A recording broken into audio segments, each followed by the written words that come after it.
Like I still remember at that point, Ola was probably one of the early companies that was being set up. Fun fact, the first website of Ola was designed on my laptop way back in college because the designer of Ola was my wingmate. And Ola, of course, is an IIT Bombay company.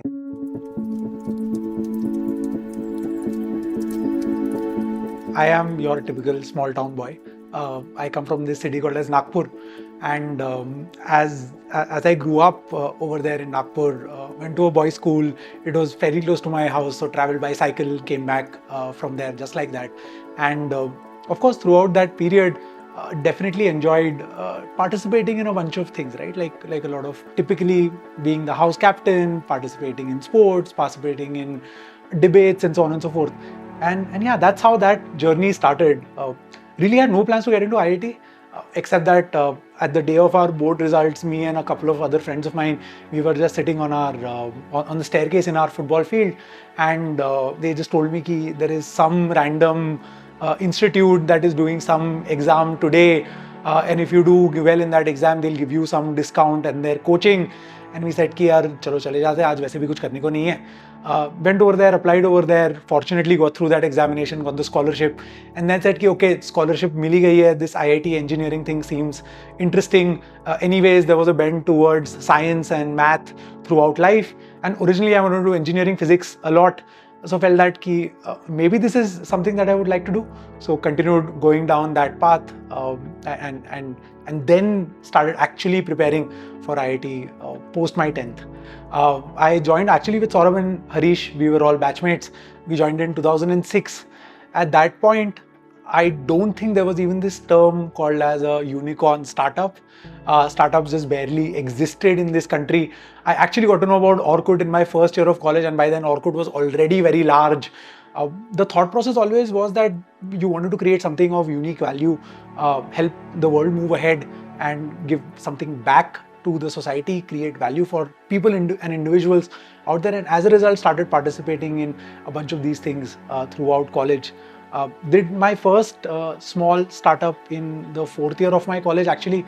I come from a material science background. There's actually something that we started with. We got a grant from IIT Bombay, got a grant from the entrepreneurship cell inside of IIT Bombay. Started that out, but I think within a few months, I think it fizzled out. Really didn't get traction at that point. बड़ा होके बहुत बढ़िया startup करना है. All of this wasn't there. The real thought process was that, okay, this is something very interesting. There is a clear demand for it somewhere in this world. And maybe we will fit it in over here and sell it to these kind of people and probably make some money out of it. The thought process of entrepreneurship and this entire spirit was, I think, in its very, very, very early stages way back then. In fact, just around that period, a bunch of companies started coming out of IIT Bombay who started to do entrepreneurship, and where people wanted to start doing entrepreneurship as step zero. Plus, I think the biggest value, going back to your earlier question, I think the value that IIT gives, and the biggest value that actually it's given to me, is that it opened up access to such a large network of so many really, really smart people that almost any problem if you had, or almost any connect if you had, you wanted to get, that person would just probably be one connection away. And that unlocked opportunities at an immense scale, right? So I think that's the common theme across all IITs. It's access to network. And then of course, being in Bombay, the city, and Delhi, the city, gives you access to a much wider opportunity set. And it opens up you to a world that a lot of other people don't have access to, right? The default thought process at that point was, let's try and figure out what this side of the world looks like. And as a result, I ended up joining Deutsche. And plus, I think I actually got my fair share of entrepreneurial experience from Deutsche as well, because the team that we were working on was also like a small startup inside Deutsche. It was literally building a trading platform for traders inside of Deutsche. And that I think was really, really valuable at that point. But the only reason why I think after spending a couple of years in Deutsche, I was really, what really happened was that I couldn't see myself just working for money for that long a period, right? There was no other motivation. I couldn't see myself doing any impact outside the space. And that's, I think, the reason why I decided to move on. And then immediately after Deutsche, the first thing that I did was called up a bunch of my friends, said, okay, these are a couple of ideas that I have in mind. what are you thinking? Would you want to come and join? And again, this is now 2013. Again, startups did not exist at that scale. Like I still remember at that point, Ola was probably one of the early companies that was being set up. Fun fact, the first website of Ola was designed on my laptop way back in college, because the designer of Ola was my wingmate, and Ola of course is an IIT Bombay company. So yeah, this is that time. And again, it was not very common for people to start companies. That momentum had started to come in, but not really common. So I think for the first 6 months, me and my other two co-founders, who of course are very close friends of mine also, we were actually working our day jobs in the day, in the evening, and our jobs were bank jobs, right? So we start at 11 and at 10ish, and then at 10 we would pack our bags, go to like the only Costa coffee in all of Bombay that would stay open till 2 or 3, and then we would sit over there. And at that time there was no Figma, we didn't know Photoshop, so we literally created the first version of our product on PowerPoint. We had snapshot images of what a phone would look like, what a button would look like, and arguing over whether this font inside of PowerPoint made our app look better or something else did, was the journey in which we were going through. So left Deutsche to start Niffler, which was our first startup. The point was to, at that point, mobile was blowing up. It was the first time when we got mobile in our hands, and we could immediately see what just availability of information at your fingertips, and that too more about hyperlocal, did to you. And as a result, the idea behind Niffler was to help people identify and more work closer with their local communities, and get access to local information, local offers, local deals, local discounts, local knowledge, and then help people get access to that. That was the part that we were trying to solve.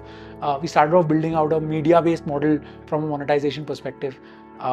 And yeah, that's that. So started Niffler, and then the journey from there has been fairly straightforward. We had actually worked on a lot of partnerships with a lot of companies, and one such company at that time was HelpChat. We were also by that point building out a product very similar, and we had gone deep into the hyperlocal offers, deals and discounts part. So we were actually powering the entire offers piece for HelpChat, and we ended up doing a bunch of conversations with the team over there, and both of us really liked each other, and where the point was that it would actually make more sense if both the companies joined together and we would work together. As a result, Niffler got acquired by HelpChat. That ended up doing really, really well. The entire team stayed throughout the period. I ended up heading product at HelpChat, and then the name of the company changed from HelpChat to Tabzo, and we ended up building out a lot of things over there. I first got to know about crypto way back in 2012 while I was at Deutsche. In 2013, actually, and that mail thread is still running, Bitcoin hit $100, and me and a few of my friends started a mail thread talking about BTC, and literally the subject of that mail thread is Bitcoin has hit $100. Is it too late for us to participate? Literally, that's the title of that thread. From a technology perspective, also it was a fairly interesting innovation in how it combines a bunch of simple concepts into, suddenly giving you the ability to create and transfer value and trust amongst each other without there need to be a central party. And I think just from an intellectual perspective, that was really exciting, and that curiosity was always there. So that continued to move. I continued to move at Tabzo. All the stuff that PhonePe does now is what we were building then. At that point, after a lot of conversations, Tabzo was going to get acquired by Amazon. I felt that I would die at Amazon if I continue to do that. So decided to leave that opportunity, and was by that time very deep into finance and fintech and wealth tech, where the thought process was more about that in reality, all of our relationships with money is really very broken. I broadly figured out that everything in financial services can be broken down to one of the 5 pillars of wealth, savings, insurance, credit, and payment, right? And when we went deeper and deeper into, again, asking this question, okay, how can we create value for the world, and how can we help people get access to these financial services, we realized that there were just 2 clear paths that you could take. One pathway was either you solve for the education and information problem, and the other side that we said was you had to really solve for the inefficiency problem. And really that's what started Mudrex out.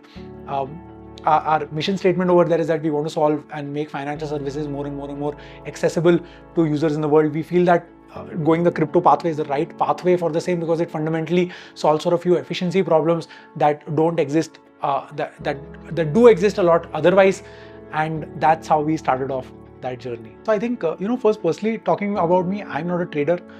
In fact, I highly discourage trading. In fact, that's the entire thesis of our product as well, that it's better to invest for the longer run, do consistent investing over the longer run than to trade.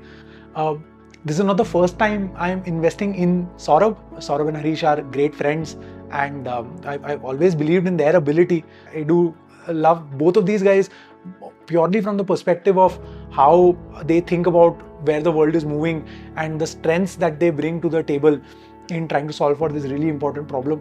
So we're all fairly related with each other from that perspective, and always believe and bet in each other's ability to grow and scale companies. From a stable money perspective, I think the problem statement that stable money is trying to solve is very real and very, very valuable.